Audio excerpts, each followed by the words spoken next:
Tātad labdien vēlreiz visiem. Prieks jūs redzēt tik kuplā skaitā.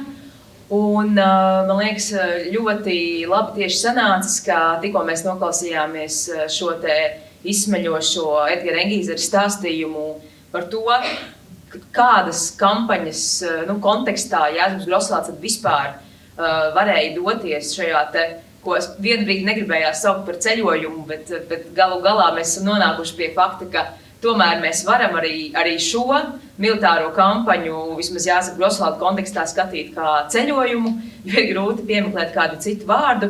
Bet jā, cik interesanti ir tie apstākļi, kas noveda līdz tam. Un arī tas fakts, ka, kā arī Edgars minēja, ka patiesībā viss tas, ko mēs redzam Grosvalda austrumu ciklā, gan akvareļu gleznojumos, gan skiču albumos, gan arī viņa paša rakstītajā, tas patiešām it kā ir tikai ceļš uz.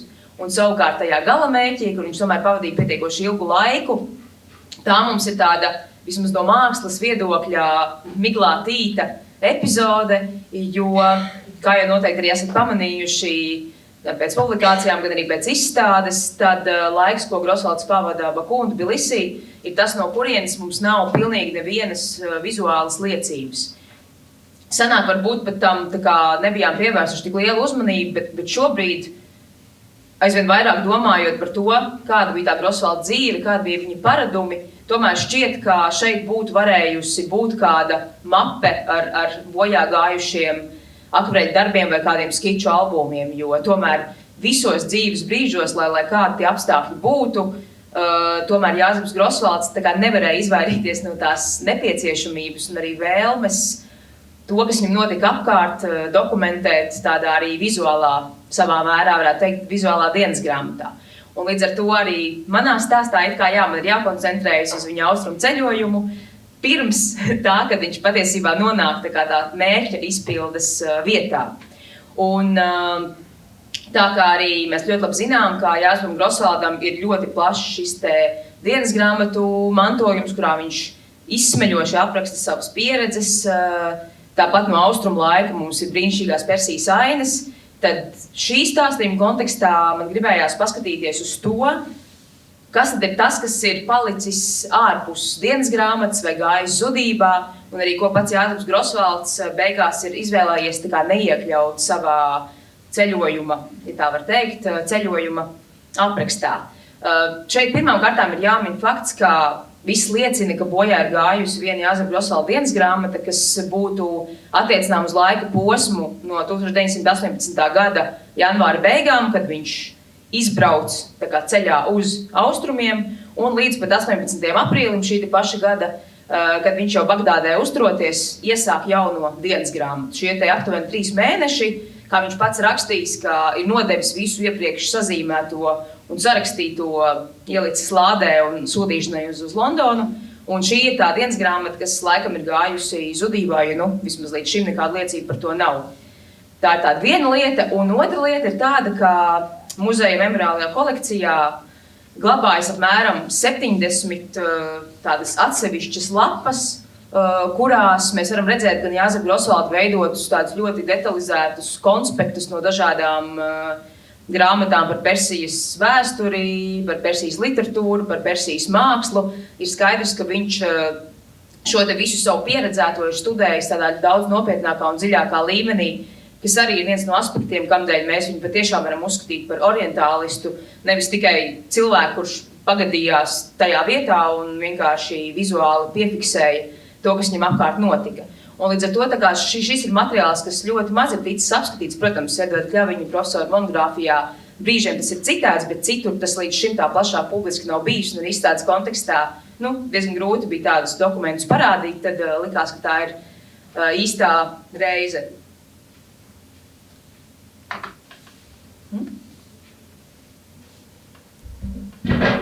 Jā, viss kārtībā. Lūk, šeit es ilgāk nepakavēšos, jo mēs jau sapratām par to, kā tad Jāzeps Grosvalds izlemj doties uz šo te Mesopotāmiju. Viņš saprot, ka tā tajā brīdī ir vienīgā izeja. Viņš arī dzirdējis daudz interesantu par turieni.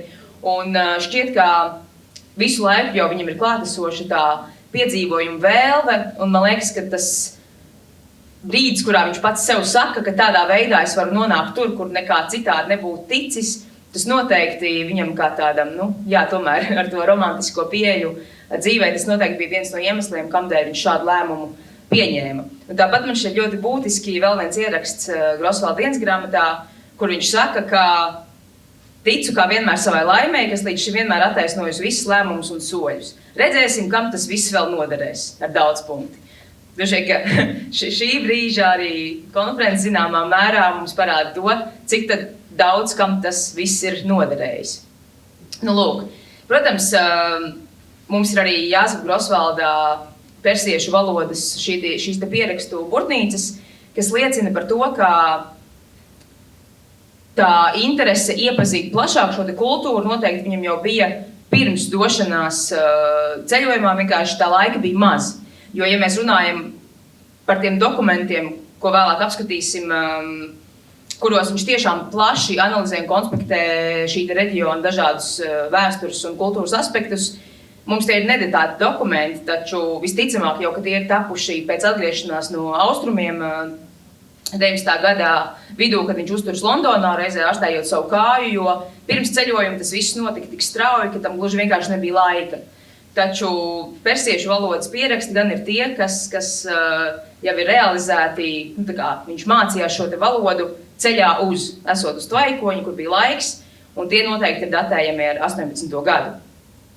Protams, ka viens avots, no kura mēs varam spriest par viņa rakstisko mantojumu no pieredzes tajā daļā, kas ir šī Zudusī dienas grāmata, tā ir vēstule brālim, kas tapa jau, kad Grosvalds bija Baku, un viņš raksta tādu pirmās vēstules uz mājām un stāsta savu lielo sajūsmu, bet tā ir jau vairāk skatīta, tāpēc vairāk gribas pievērsties tieši šīm te atsevišķajām lapām, kas glabājas pie mums.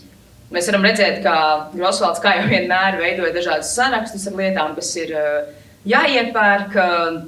Tomēr šķiet, ka viņš vismaz mazliet centās pats sev ieskicēt tādus pieturas punktus gan par sabiedrības iekšējo dzīvi, gan par ticību, gan arī par mazliet kaut ko jau saprast no literatūras un mākslas. Un arī, piemēram, ļoti interesants tāds punkts attiecības pret rietumu pasauli.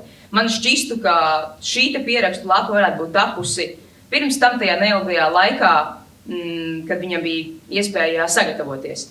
Jo viss pārējās tomēr šķiet, ka varētu būt datēts jau pēc brauciena. Savukārt, vēl šajā te dokumentālajā materiālā ir tāds kā manuskripta lapas, kurās Jāzeps Grosvalds aprakstā šo te braucienu līdz un došanos līdz Persijas robežai. Pieņemu, ka viņš sākotnēji nezināja, ka vēlāk sarakstīs manuskriptu Persijas ainas. Viņš gluži vienkārši sāka veidot savus tādus pierakstus un redzējumu, un vēlāk jau izkristalizējās tas, ka viņš vēlas atstāt vēsturē tieši šo te tīri Persijas laika posmu no robežas līdz tātad došanai prom no Anzalī ostas uz Baku, bet man liekas ļoti interesanti arī pavērot, ka šeit arī sākumā viņš raksta latviski, pēc tam viņš pāriet uz franču valodu, bet viennozīmīgi ir ļoti tādi skaisti apraksti. Šeit arī mēs, piemēram, redzam, ka izbraucām caur divām savādas formas sarkanbrūnām Klinšu salām, Velna vārtiem, kā tos nosaukuši jūrnieki. Redzams vēl citas salas, tikpat plikas un neapdzīvotas, nežēlīgās saules ceptas Klinšu piramīdas, kur nežēlīgais tukšums un neauglība attaisno šo nosaukumu. Tā kā mēs jau šeit varam arī ļoti uzskatām redzēt, ka tas rakstnieka talants viņā ir klātesošs. Un varam tikai minēt, ka pēc Jāzeps Grosvalds beigās nolēma manuskriptā iekļaut jau tikai mazliet vēlāka ceļojuma posma aprakstus. Šeit ir līdzīgi par Indijas okeānu. Arī ir interesanti redzēt, reizēm cilvēki saka, ka dienas grāmatās izskatās, ka viņš raksta ļoti pārliecinoši, ka ir ļoti maz svītrojumu un kaut kāda pārrakstīšanās lietu vai domas maiņa, ka viņam vienmēr ir bijis skaidrs, ko un kā viņš grib pateikt. Šajā te gadījumā, piemēram, skatoties uz šiem te materiāliem, tomēr tāda svītrošanās ir arī diezgan klātesoša. Tāpat arī tie apraksti, kas ir par Benderabas un Šatelarabu, dažādām citām vietām, kurās viņš nonāk kuģojot līdz mūsdienu Irākai. Tie arī ir tādi apraksti, kas līdz šim citur nekur nav bijuši publicēti un brīnišķīgi sasaucas ar visiem skiču albumiem, kas pilnīgi skaidri redzams ir tapuši tā kā vistiešākajā vizuālajā kontaktā ar apkārt esošo. Viņš apraksta to, kā ir šī šatelāraba tīgrusne Eifrates koptece, ka visapkārt ir palmas, ir tās māju alejas gar krastiem, šeika rezidences, dažādi persiešu kuģi, kā notiek tuvošanās Basrai, un mēs pilnīgi varam redzēt tādu kā, slīdošu ainavu gar acīm, arī lasot tekstu un skatoties to tā kā kopainā ar skiču albumiem.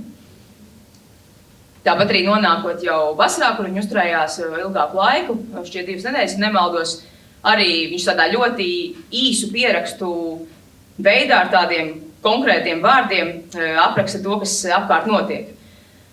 Te ir tā lieta, ka ļoti interesanti domāt, vai paralēli tam pastāvēja arī tāda plašāka dienas grāmata, kas šķiet, ka jā, bet reizē franču valodā ir arī šādi te īsi pieraksti par to, kā ir brīvdabas kafejnīcas, kā sēž cilvēki visdažādāko krāsu apģērbos, kā sievietes ir aizplīvurotas. Tā šķiet tādas tiešām pirmie iespaidi sastopoties ar līdz šim nepazītu pasauli un lielu eksotiku, ko savukārt vēlāk viņš pats cenšas izprast daudz dziļāk. Protams, ka pirmajā brīdī vienmēr ir tā sastapšanās, tā kā piefiksēšana, bet pēc tam jau pats Jāzeps noteikti arī iepazīstot dziļāk šī reģiona vēsturi un kultūru, to viņš ir pats arī priekš sevis interpretējis daudz plašāk.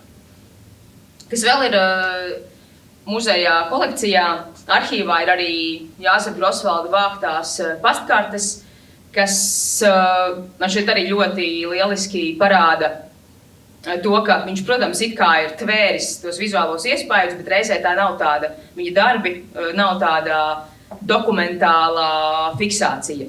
Viņa darbi, tomēr tajos ir tā mūžam klātesošā sintēze un tāda motīvu izvēle, bet viennozīmīgi mēs redzam, ka tā kā tur izskatījās tajā laikā, ko viņš arī varēja iegādāties kādas pastkartes, tas patiešām mums ir redzams arī viņa darbos un arī aprakstos.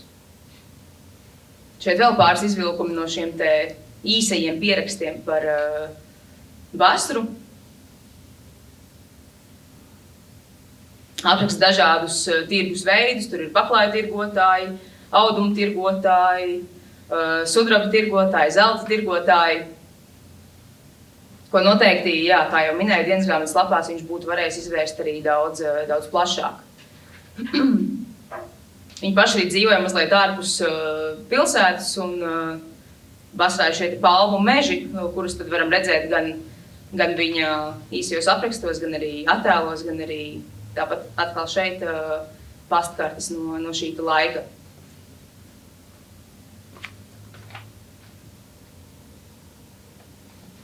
Un tā kā arī Grosvaldam bieži savos skiču blociņos bija tendence pierakstīt krāsas un arī veidot īsus aprakstus, šeit arī man ļoti brīnišķīgi sasaucās, ka atsevišķajās lapās viņš piemin, ka laivās naktī ir iededzināti ugunskuri, tad mēs tāpat redzam arī savukārt latviski skiču albumā tieši tāpat ir teikts, ka gar upes malu arābu laivās deg ugunskuri un attiecīgi apakšā ir ātra skicīte, kur ir pierakstītas krāsas, kādas nepieciešamas, un arī mēs ļoti labi varam redzēt tās iedegtās ugunis laivās, jo tā kā Jāzepam Grosvaldam jau, būtībā viss, ko viņš darīja, viss bija tāds kā mākslas fakts, un man liekas tieši te tas tik lieliski parādās, ka tam nav noteikti jābūt kādam pabeigtam darbam, lai mēs justu to viņa pieeju mākslai. Lūk, tas pats arī par Bagdādi. Atkal tiek aprakstītas gan šīs te āra kafejnīcas, kurās sēž cilvēki, dažādie tirgi, dažādie cilvēku tipi, kas ir vēl viens aspekts, kas viņu viennozīmīgi ļoti fascinē, tā dažādība, jo Protams, tas ir tikpat labi, kā Eiropā uzturoties. Jāzeps Grosvalds tik ļoti interesējās par modi un dažādām modes tendencēm un pārmaiņām, kā mēs tikko redzējām Aizbrasliņas stāstītajā, tad viennozīmīgi nonākot citā pasaulē, ir skaidrs, ka šīs pašas lietas viņu fascinēja un interesēja arī tur.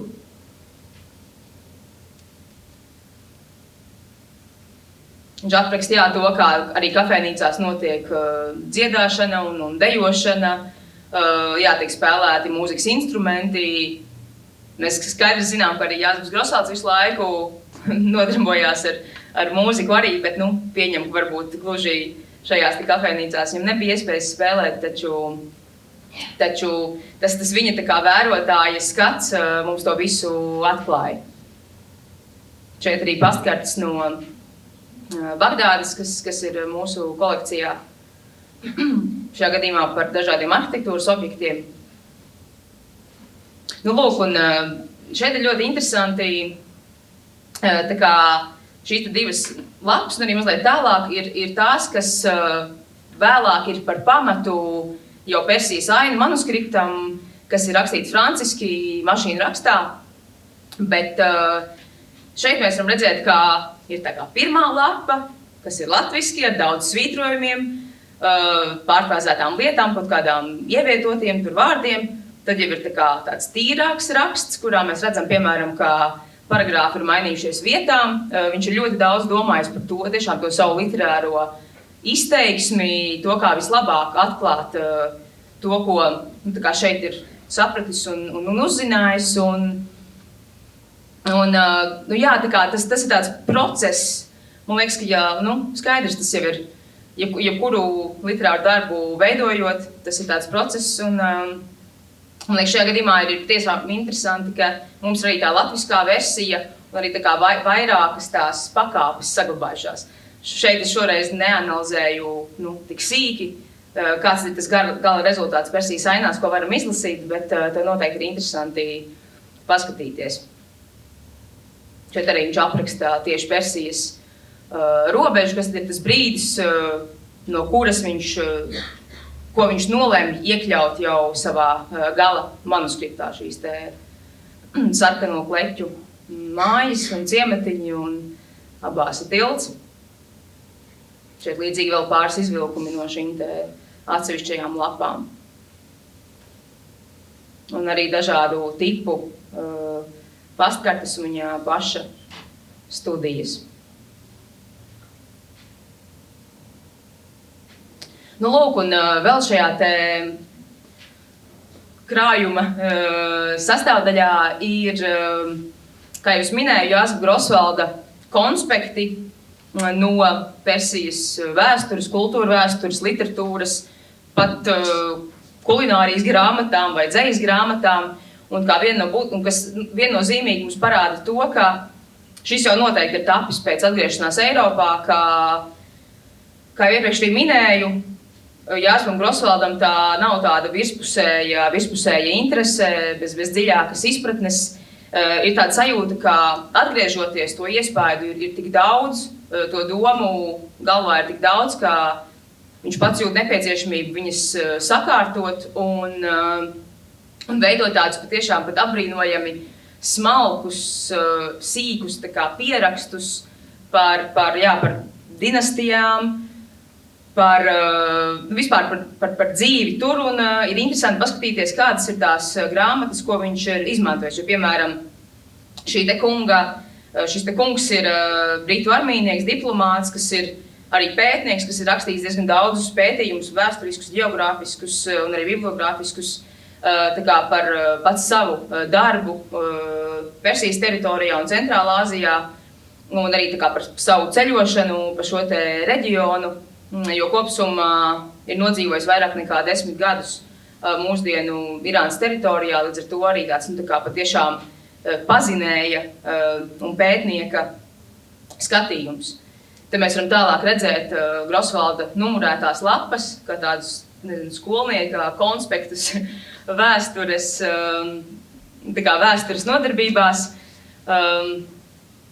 Šeit arī, piemēram, viena lapa no šīs te pašas Persijas vēstures grāmatas, kurā viņš ir pārzīmējis diagrammu tieši tādā pašā veidā. Protams, mēs nezinām, cik plaši tas viņam noderēja, piemēram, pabeidzot Persijas ainu manuskriptu, taču šķiet, ka tā bija drīzāk varbūt tāda pat iekšēja nepieciešamība izprast pieredzēto.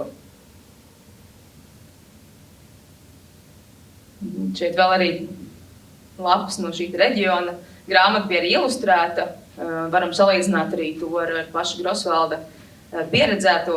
Šajā prezentācijā esmu salīdzinoši mazāk ievietojusi darbus, kas ir no tiešās pieredzes mūsdienu Irānas teritorijā, jo tā plašāk zināmā daļa, bet, lūk, un tad vēl pavisam īsi ieskicējot citas grāmatas, ko Grosvalds ir pētījis, pēc atgriešanās no austrumiem, lūk, piemēram, Franču grāfa atmiņas par ceļojumu uz Persiju, tāpat arī Roberta Murdoka Smita, kas arī ir, būtībā ļoti interesanta personība, jo viņš bija skotu inženieris, arheologs un diplomāts, kurš ieviesa telegrāfu no Teherānas līdz Londonai, un ilgu laiku arī pavadīja Persijas teritorijā, un reizē viņš bija arī tāds mākslas priekšmetu iepircējs, viņam bija Lielbritānijas valdības uzdevums, tā kā esot tur uz vietas, iegādāties visdažādākā veida mākslas priekšmetus un artefaktus, kas mūsdienās veido praktiski visu Viktorijas un Alberta muzeja, tā kā Irānas mākslas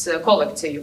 Un no šīs te Persijas mākslas grāmatas, tad Jāzeps Grosvalds arī ir veidojis tādus plašus pierakstus, konspektus par dažādiem mākslas un arhitektūras periodiem, koncentrējies arī ļoti uz miniatūrām, kas viņu nenoliedzami ļoti interesēja.